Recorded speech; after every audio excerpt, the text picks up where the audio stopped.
Today's show is sponsored by the ABV Barrel Shop.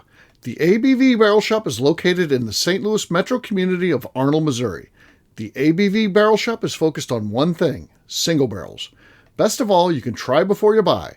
Head over to abvbarrelshop.com to sign up for their email and text distribution so you know what they have in stock, what classes are coming up, and who from the industry may be coming in to visit.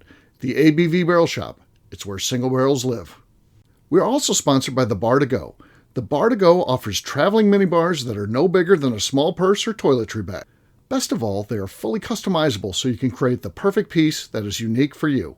If you own your own business, what a fun and unique way to promote what you do. Check them out online at thebar2go.com. That is the number 2 in the Bar to Go. If you have wholesale questions, call my friend Isabel Clark at 504-481-1297. Finally, we are sponsored by the Neely Family Distillery. NFD is a family-owned business that keeps ringing up awards in the spirits world. Head to Sparta, Kentucky to experience the family history, award-winning spirits, and meet the Neely family. Check them out online at neelyfamilydistillery.com. Now, on to the show. Let's drink!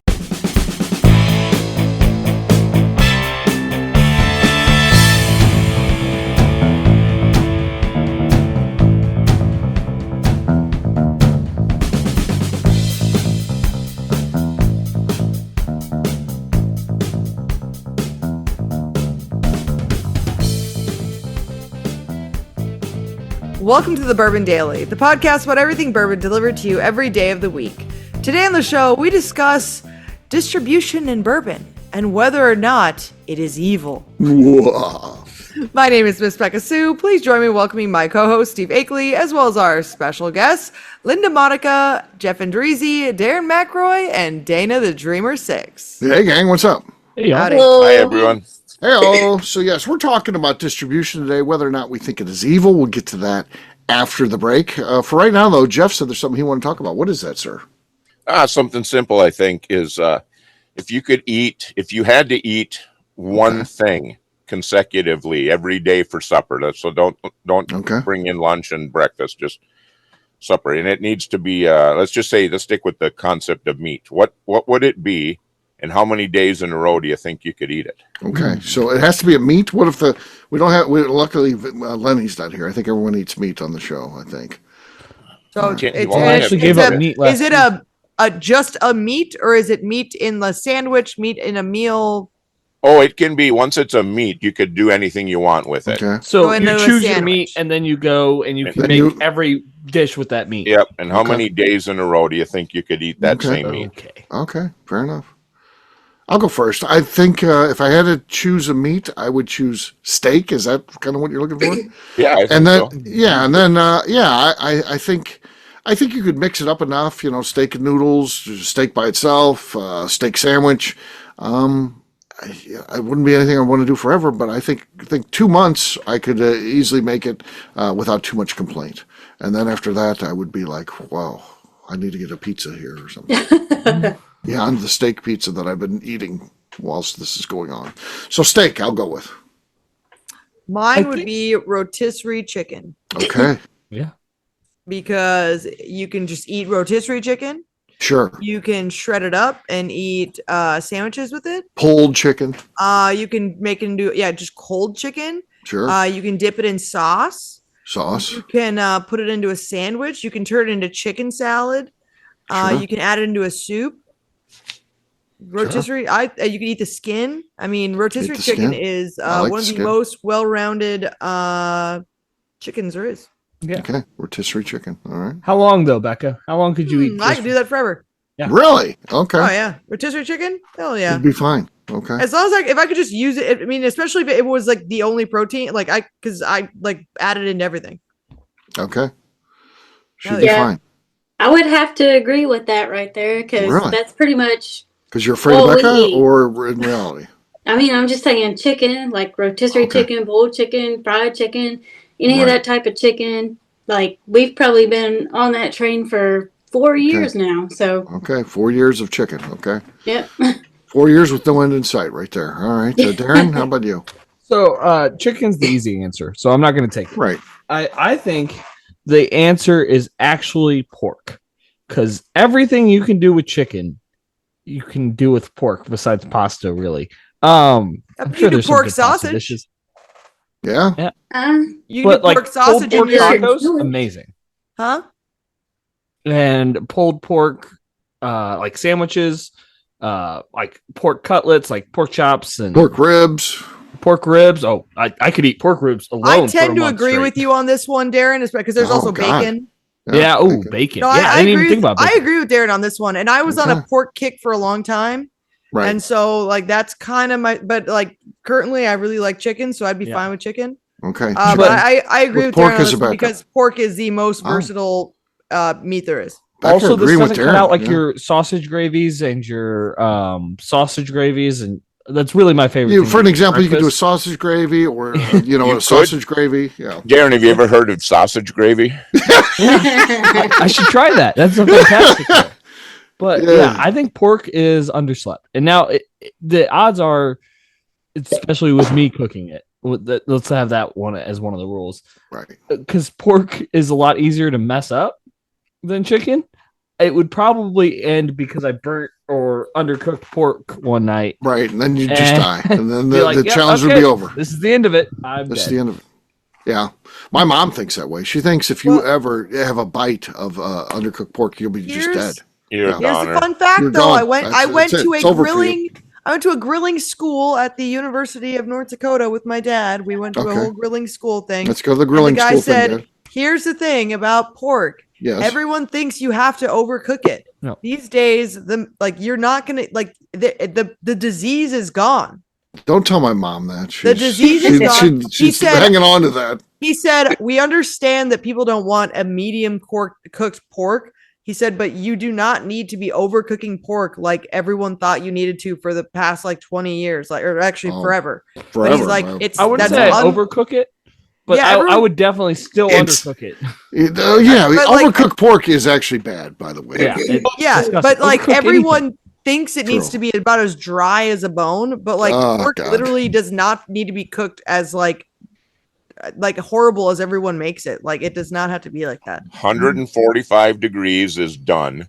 Yeah. Okay. And trichinosis hasn't been contracted since the 1960s. It's gone. Exactly.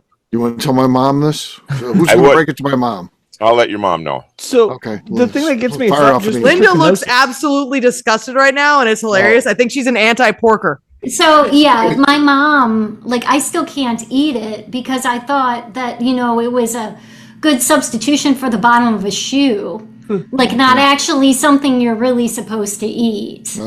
Most people think it sucks because everyone overcooked it so much. Right. Yeah.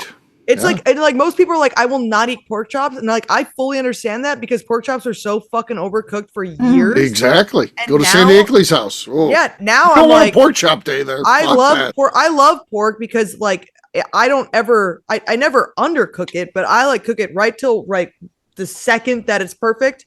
And I pull it off and it is go to Bourbon's Bistro. They know how to cook a pork chop. Exactly. Yes, it is they do. so good. That's a pork chop there. When it's done right, pork is absolutely the best meat that there is. It's good. Because it's not bad for you either. But everyone fucking overcooks it, so it just ruins it all. It ruined it. It's ruined. Yeah, and I get it. Everyone was terrified for years, but it literally does not have to be as horrible as everyone thinks it is. Yeah. Trichinosis. Trichinosis is not the problem. I know that it hasn't been around forever. It's the fact that twice as many foodborne illnesses grow on porks rather than chicken when misprepared. Which everyone thinks chicken's bad because of salmonella, but pork is really bad. Yeah, I didn't say don't cook it. He's hanging on to it. He's hanging on to it. Yeah, no one said don't cook your pork. You do not go over to Darren's house for pork. No one said. I wouldn't go to the house. No one said raw pork. No one said don't cook your pork. Right. Yes, I know. I agree. We all said cook it to the appropriate temperature, which is 145. Which also a little bit of food poisoning never killed anyone. Well, it has. That's not necessarily true. I was going to say that's probably not true, but. Yeah, don't talk to Jack in the Box about that. Jeff, how about you, man? Well, I was thinking like you, Steve, like a steak, but to be honest, there's a lot of chewing that goes on there. I sound like McNew right now, but sure, I don't think I could eat steak. You don't think you could do it? It I would don't cause think I could, wrinkles so- on your face to appear, right? Isn't that something that the Jeff more you chew, keeps the more wrinkles you he have? keeps his youthful appearance by eating I pork. do. You I could do. blend it. So I go back to the chicken in so many ways, and part of this is because when I was in college, I worked at KFC for a couple years, Oh. and I worked a lot. Okay. And we got to eat free every night. Don't you get sick of it? I didn't because I That did was when not. KFC was good, though. Go eat KFC for a week now. Yeah, I know. I still love. I thought I would hate chicken after that. No, so I think I could go a couple months in a row with. Did you chicken every prefer night the for original supper. or the crispy recipe? Oh, I was an extra crispy guy. Oh, Extra crispy. Oh, Yummy. yeah. Very good. Very good. Yeah. So crispy, so good. But in a pinch, that original recipe is not bad either. Nothing wrong with that. Yeah, Nothing it's wrong with okay. that. It's okay. That's the well, it is. It's the 11 secret spices and herbs that make it. So yeah. The kernel. All right, there you go. There's a little bit about what we would eat if we only had one. Say thing. what she would eat, Steve. Yeah, she did. You did. She said I boiled said peanuts. I wouldn't eat pork. Well, that was he weighed in It on. was That's all she boiled said. She peanuts. said she It's wouldn't okay. pick pork. Okay. Well, go ahead, Linda, there's a little. Steve Actually- did this to me too when I was early on in the podcasting. He tried to skip me, and he wants you to stand your ground. Okay, got it. Oh, For sure. me, Luckily, it's I'm around. salmon. Salmon? Yeah, Really? yeah. No, you would. Day 3, she'd be begging Oh, for gosh, I mercy. can eat it for like Day 3, she'd be in 2 tears. She'd be in tears. I can't do any more salmon. Yeah, I there's can- no way. How long do you think you could do that for? 2 weeks. No, Easy. no, 3 days. You'd be done. You'd be done. Like, give me some chicken nuggets or something. Okay. Some I need boiled something. peanuts. Some boiled peanuts. Yeah, yeah. She banned a restaurant because they no longer carry boiled peanuts. Whole restaurant. Yeah, Which It'd be restaurant? like that. which are just mushy, by the way. There's Oh, they're so good. You so no. good. They're so not good. It's like watching House. My worst night is I'm going to stay home and watch House and eat boiled peanuts. That's the example of I've if that happened to me, I'd be like, I've died and I am in hell right now. This is fucking hell as it is. I've got to watch House and eat boiled peanuts. This is where I've landed. So Is House Below Friends for It's you? wrong. yeah, House is below Friends. Yes, because it's smarmy. It thinks that it's cool, and it's fucking terrible. Whereas Friends, Never watched it. Friends were inside this thing. We know we're fucking morons. They're buying this shit. That's what was Friends was going on. They're like, hey, can you believe this shit? We're getting away with it. They think we're fucking funny. They think we're relatable and funny. They're like, this is unfucking believable. Let's do a bunch of coke and stuff like that because this is unbelievable. Let's all be druggers and stuff, and then we'll die young, and then everybody will be sad. And we're friends. Yep, that part was even Friends is planned out fucking from terrible. the beginning. You nailed it. House is just I can't believe anybody would watch that. The commercials. It's the fucking sound bites. It's made for that show is made just so they can make commercials off of it. And this guy, he's out of control. He's a doctor, but he's out of control. He'll tell you how it is. It's unbelievable. You never know what House is going to say because he's this crazy, nutty doctor. It's unbelievable. Doctors aren't this way. They just tell you how it is, and they're very no. House will be horrible. Jeff, I can't believe you said that. I've got to reevaluate everything. I love having Jeff on these shows. Now I'm like, I gotta have a sit down meeting, and I'm the only guy who makes the decisions. But I'm gonna have a meeting about Jeff. I'm gonna have to be like, if he likes fucking House. I can tell you when we get together, Steve, we aren't watching any TV.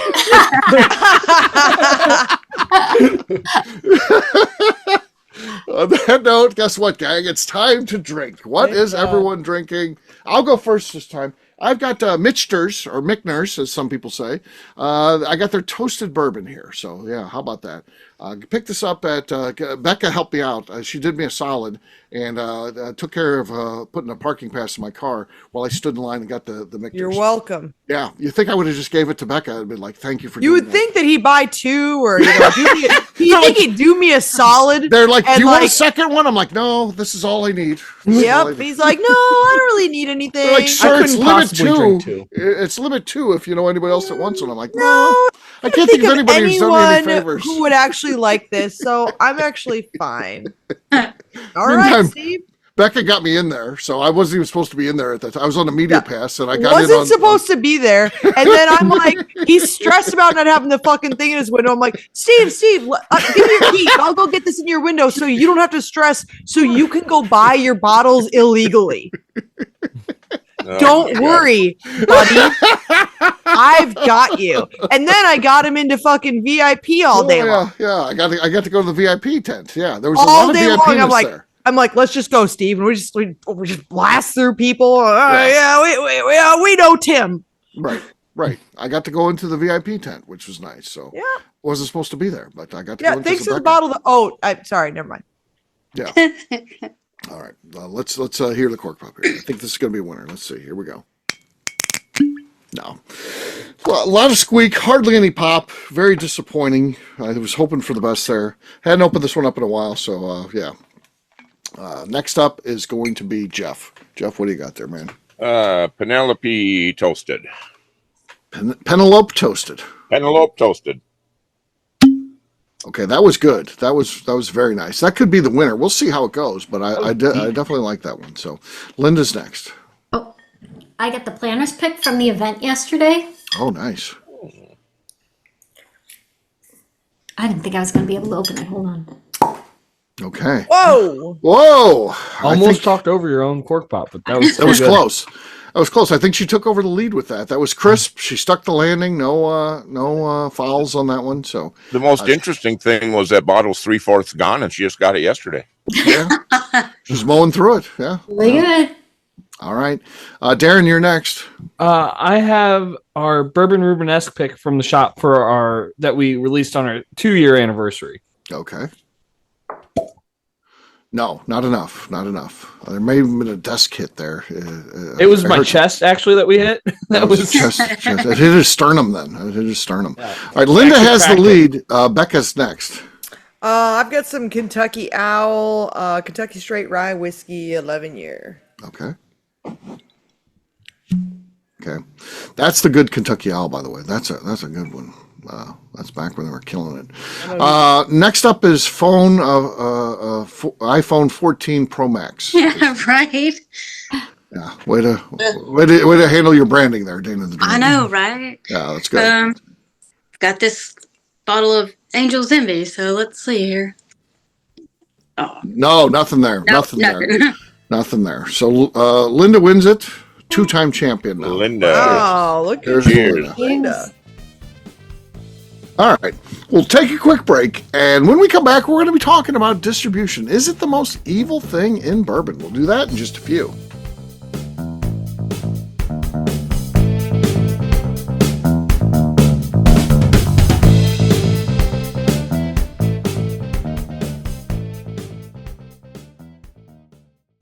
Okay, let's talk about the people that make these shows happen. First up is the Stave and Thief Society. Via their in-person class at Moonshine University in Louisville, Kentucky, the Stave and Thief Society is the place where you, a bourbon enthusiast, can expand your knowledge and emerge an executive bourbon steward. In 2017, I completed my executive bourbon steward certification. It's the most comprehensive bourbon certification available and connects you with an expansive network of bourbon enthusiasts and professionals. Check out the full listing of in-person and online certifications and join the society today by enrolling at staveandthief.com. Speaking of Executive Bourbon Steward certification, the ABV Barrel Shop in St. Louis, Missouri has developed a unique partnership with the Stave and Thief Society to offer a preparatory class to assist you in getting your Executive Bourbon Steward certification. This prep class costs only $25 and is available to take live or online via Zoom. Graduates of our class receive a coupon code good for 15% off your Executive Bourbon Steward certification held in Louisville, Kentucky. This saves you almost $90. Additionally, you can collaborate with fellow attendees to split travel costs when you go to Louisville. If you're interested in signing up for the class, simply head over to abvbarrelshop.com and check out the classes and events page. Last but not least, we are sponsored by Neely Family Distillery. Royce Neely is the 11th generation distiller in one of America's oldest distilling families. A visit to Neely Family Distillery takes you through family history, where you can see all the artifacts and newspaper clippings through the years from this family that started distilling in America after James Neely arrived from Northern Ireland in 1740. Today, Royce Neely and his team are crafting some of the best spirits in America. Their bourbon and absinthe offerings keep winning top honors in the spirits competitions. Recently, their absinthe made history as the first platinum winner in the absinthe category at the San Francisco Spirits Competition. Neely Family Distillery is definitely a bucket list destination if you are a bourbon fan. Learn more about their spirit offerings, visiting their facility, and the awards they have collected over at NeelyFamilyDistillery.com. And now, back to the show.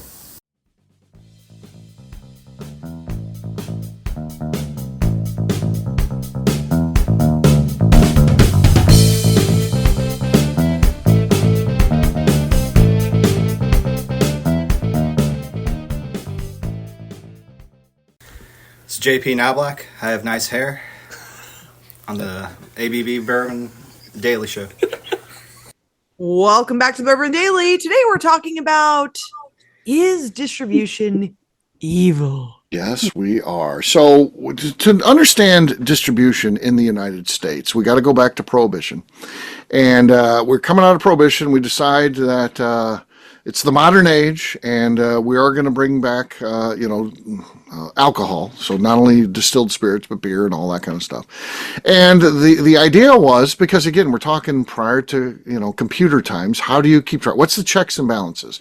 Because this is an industry that is rife for potential for the government not to get their money. So the government wants to make sure that they have checks and balances to get their money. So the idea was, rather than being able to buy directly from a distiller or a brewery, you have to buy from a middleman. That middleman it provides some checks and balances in there, because they're buying the product and then they are selling it to the store that then sells it to consumers. But you're adding a layer of cost in there.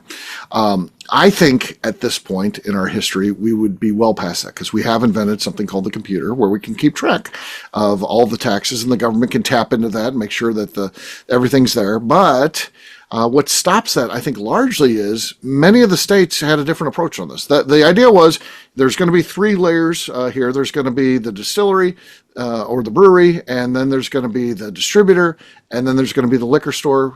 So there's three-tier system that then sells it to the consumer.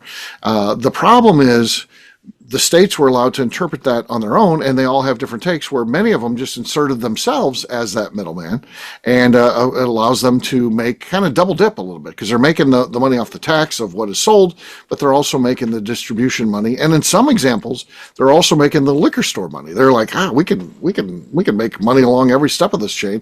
So it becomes almost impossible to get rid of, because think about this. If you had a product where you're making money off of the distribution of it, the wholesale of it, and the retail sale of it, you're pretty much going to be like, I'm liking this. I'm triple dipping here. So the states don't want to get rid of it. It's almost impossible to get rid of, but we're stuck with it. And even states that don't have that, like Missouri, we don't have. We have with distributors, but they're not tied to the state in any way. But they are also smart enough, because they realize that they don't have to, in reality, they're just a middle person. They're getting product in that they're then basically shipping out, and they're clipping a coupon in there. And what do they do with all that money that they make? They keep back a little percentage of that to make sure that they're supporting politicians that are on their side, to make sure that they keep that stronghold in the state. And I'm sure that's happened in every other state where it's not a state-controlled thing to handle the distribution. So it ends up being, is this just an evil of the business, or is it valuable? Is it something that, hey, we need this middleman in here to keep things in balance? What do you guys think? I think everyone knows how I feel about distributors. I have gone off about it many times on the show, in the shop. Almost anytime you've talked to me and someone mentions a distributor, I go off. Right. It might be kind of a trigger word. But that being said, I think the 100% distribution system, everyone is required to use it, is bullshit. Right. I think there's a lot of problems that come in that, and especially like Missouri's dumb law with if you're locked in for 3 years unless you pay 3 times 3 years sales, all of that is you're locked in for life basically if you continue Yes. to sell. If it's a product that continue, like you get in a situation where if you're Sazerac and you have Fireball and your distributor's not performing, well, you're not going to be like, oh, we'll just take 3 years off of selling Fireball. You're kind of stuck for life. Yeah. And they have you by the nutsack and they won't let go. Yeah. But somebody like Jim Beam, who's huge, I don't think they could be in every state without a distributor, right? I think they would still need a distributor. And so having the option of a distributor to help you get it to people in that state, I think is a fair choice. Or Jim Beam would invest a lot into basically setting up little distributorships in the big towns, and you'll only see stuff in the big towns or something like that. Like St. Louis would probably make the cut, but Illinois wouldn't. Yeah, does it? And again, it's the problem of looking at volume versus number of companies. When we're talking about the heritage brands, we're talking like 10 brands. Yeah. In reality, and do all the rules need to go around what benefits the 10 brands, or should it go around what? And I do like the idea of let the individual distilleries decide, is distribution right for me, or am I better off doing this on my own, where I place someone into the state that helps out and I'm selling directly to liquor stores and stuff like that. There are probably still many that would just prefer the traditional distribution if you made it But it also makes the distributors compete. Right. It is more of a choice then. It would be better if the distributors were in healthy competition. Yeah. That's what adds value. You can come up with something unique, something that's going to help everybody instead of kind of a monopoly situation, which is tough. We have in Missouri, and Missouri isn't the only state like this, what's known as the franchise law. So the franchise law means if you sign on with a distributor, you sign on basically for life, unless you're willing to take a few years off out of distribution, then you can move. It's like you're starting new then. It's like a start over. But the problem is who makes these laws, and tell me the benefit for the consumer. And shouldn't all of our laws be trying to protect the consumer? How do they benefit from distributors being able to, once they sign someone, to give poor service or just decide what they're going to do because they know that they've locked that company in and they can't get out of it? But at the same time, we think we know where that comes from. The fact is, who's giving money to the politicians? The individual consumers, or the distributors are like, hey, we basically can create a monopoly for ourselves if we just make some candidate donations and things like that from time to time.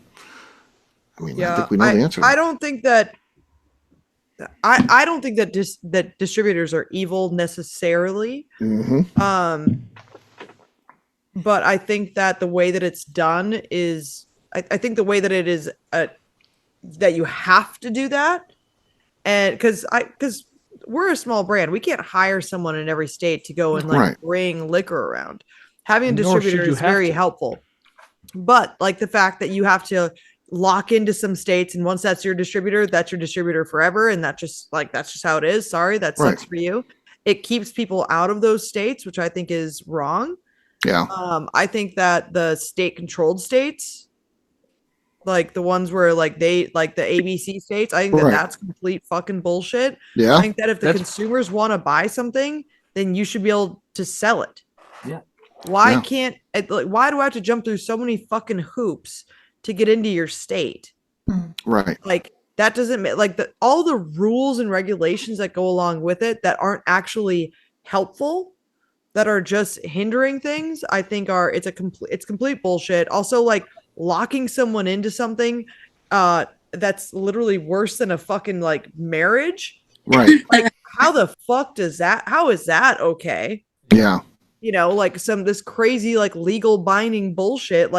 I think that just the way that it's approached with a lot of different states is just completely wrong. I also think that being able to ship into states from your own distillery should be perfectly fine.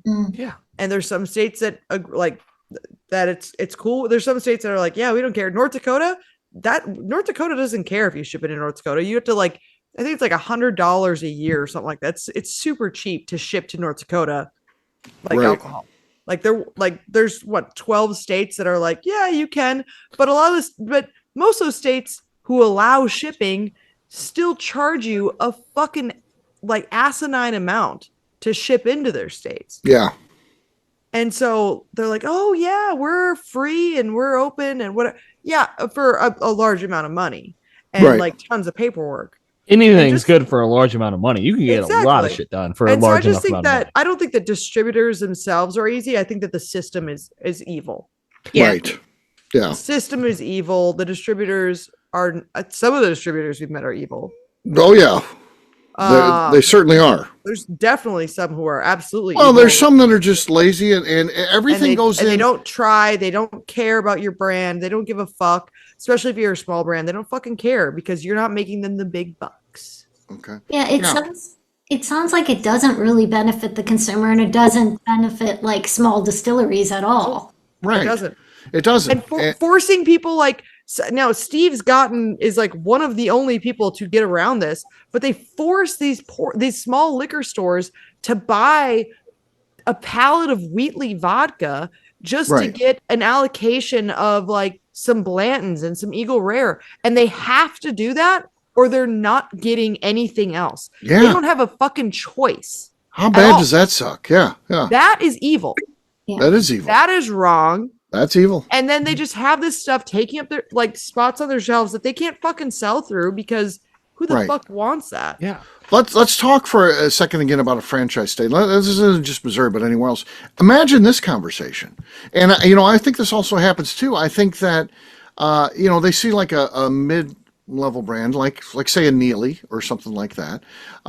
Or Gary's had to deal with this. Gary's been told, hey, either, you go out and you do all this stuff, go to every store and make appearances and pour liquor yourself, or we're just going to bury you in our portfolio. We'll never sell a case of yours, but you can't leave us. Well, and if you do, we're going to invoke the franchise thing and you're going to have to pay us off. So I mean, how terrible is that? That's evil. That's evil. And if Royce Neely goes and like, you know what, I'm going to come into a franchise state. I'm going to get presentations from all the distributors. There's many of them that'll be like, hey, this brand has potential. I don't know whether they're going to be good or not. They're kind of in the middle here. They could be great. They could be not. I'm going to go after that business. And if it flies, it does. If it doesn't, they're going to be buried in our portfolio and there's nothing they can do. They can't get out of it. So if nothing else, we're keeping someone else from being successful with them and taking shelf space from our brands that we represent. So either Royce Neely and Beka can come into our state and represent this brand and sell it for us, which is, by the way, supposed to be our job to represent their brand and sell it. Right. But either they come in and do all that for us, or we're just going to bury them and they can't make a move. They can't do anything. And we're just holding them back from the growth. That's the reality of distribution. And that's evil too. Yeah. That's the system being evil again. Yeah. So again, not all distributors are, there are certainly ones. And again, at the Barrel Shop, we work with some good ones. But there's also evil ones out there and they're set up where they can be evil based on the system itself. It sucks. Yeah. It's crazy. There's also just problems with alcohol laws in general. Like there's a ton of things that like alcohol is mandated over that no one else cares about. Yeah. Like the one I've been using all week is if you own a liquor store in Oklahoma, you can't do samples unless you record yourself dumping out the bottle at the end of the night of everything that's left. You have to have it on film of you dumping out the bottle down the drain or you can't do samples. And it's like, really? That is stupid. You can't take it home. You can't be like, you know what? I'm okay. I poured out half these bottles for this event I did with the Neelys. I'll take only. No, you have to record yourself pouring samples out. Now they're not checking every one, but in reality, if they ask you for it, you sure as shit better have it, or you're getting mollywopped. Like they're taking away licenses, and you're fucked. So yeah. So I get people like, well, I'll just fucking. Some of the laws they don't make any sense. Some of them are just like really old laws that no one's bothered to change. Mm-hmm. Or some of them are like weird religious laws on occasion too that are just like, what the fuck are you talking about? Like, well, there's crazy shit. Virginia has some of the worst laws going in the ABC, but as they try to change that, And we know somebody who's a Virginia distiller and is active in politics and tried to change the laws in Virginia. And they came back and they said, here's the deal. We have 2 laws left on the book that Thomas Jefferson wrote. He's a key part of our state. We want to keep that in there. I mean, we don't want to be a state that then doesn't have any laws written by one of our founding fathers. Oh, I know. How terrible is that? So we're keeping a law and we know it's bad, but because Jefferson wrote, again in the 1700s, how could he have even thought about what's going to be happening today? And they're like, oh, we got to keep that in there because that's how Jefferson wrote that law. That's a Jefferson law. No, fuck. Wow, I hadn't heard that one before. Didn't Jefferson? Wasn't he part of the founders of this country that wanted to make things where the people are the ones making things, not to just lock something in forever, even as the country's evolved. I would think that if you could dig Jefferson up and bring him back to life, he would be like, "Fuck, change that law, man. Let's make it reflective of today's consumer and today's." Politics, not what I was thinking about 300 years ago. Yeah, crazy. That's the hottest piece of baloney I think I've ever heard. I am pissed. You're pissed. He's moving to Virginia, establishing citizenship, and he's going to change that fucking law. I'm going to be senator, dictator of Virginia, whatever it takes to get that from the Commonwealth of Virginia. I'm going. Darren. Yeah. He's going to make it happen. So that's insane. It is. But it shows you how screwed up things are. Again, you're talking about laws at this point that are, prohibition stuff is 100 years old now almost. So we're talking about very antiquated, and we've evolved as a country, and we need to look at these things and.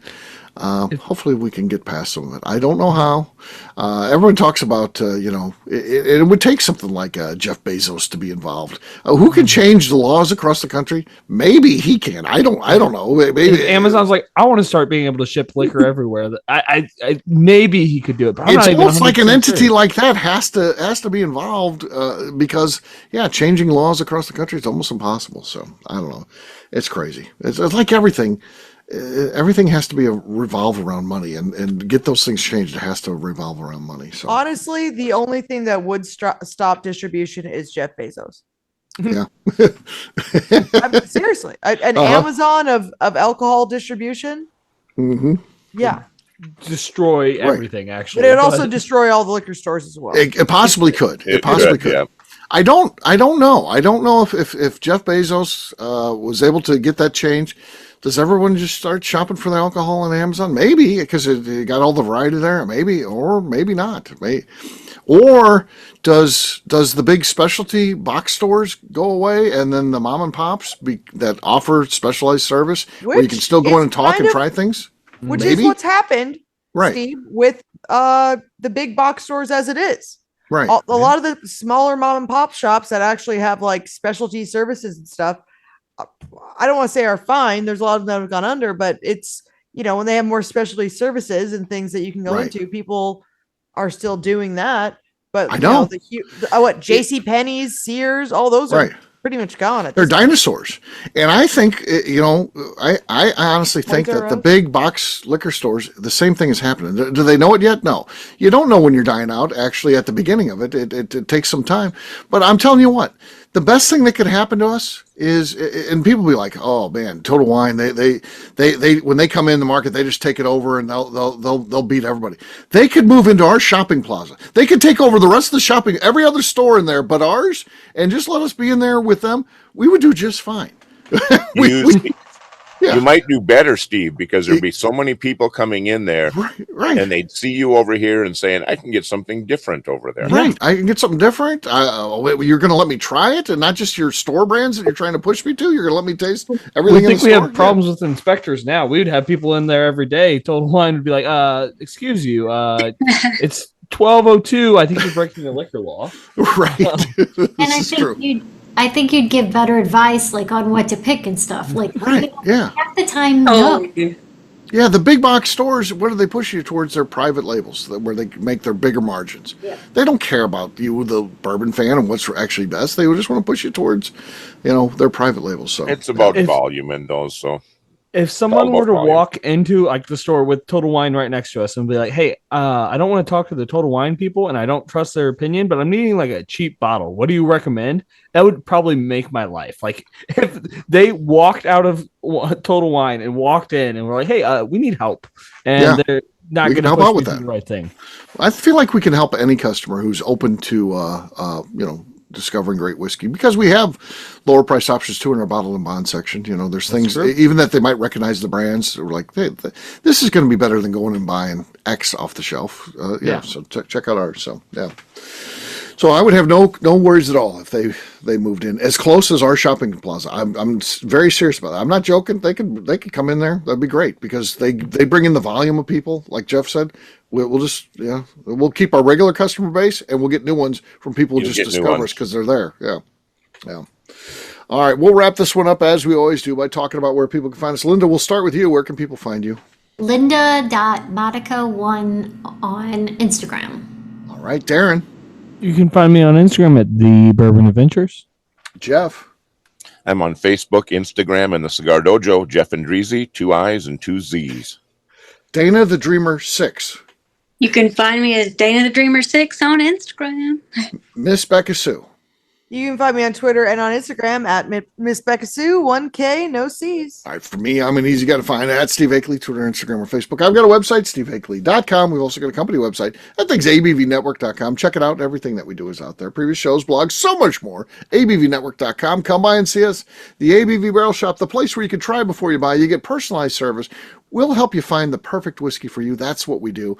And sometimes customers recommend things right there, and they're not as good as us. We found that this week. We had a bunch of our friends. It was a struggle we were having on Saturday. People kept yelling things out. Try this. It's like, no, this is not what the guy says. He likes 80 proof. Why are you recommending something that's 130 and a rye? And yeah, we think things out. We're not just like, and I get it. What they're recommending was not bad whiskey. It wasn't right for that consumer. Ours is about evaluating the consumer, what they're looking for, and matching it to that. Not just throwing out a great whiskey. When you throw in somebody who's just open to all great whiskeys, just throw out the best one you got. That's how you do that. But when someone's very specific, I don't like high proof. You want to be very careful with what you give them. So yeah. All right, there you go. So check us out online, abvbarrelshop.com. Beka, anything else to say before we get out of here?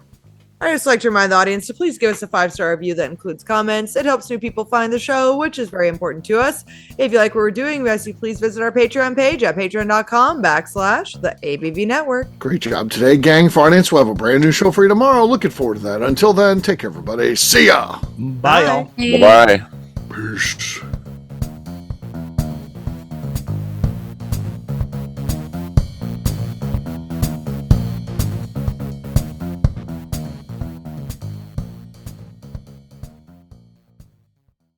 Before we let you go, let's talk about one last thing. The ABV Barrel Shop in the St. Louis community of Arnold, Missouri. The ABV Barrel Shop is focused on a couple of things. First of all, single barrels.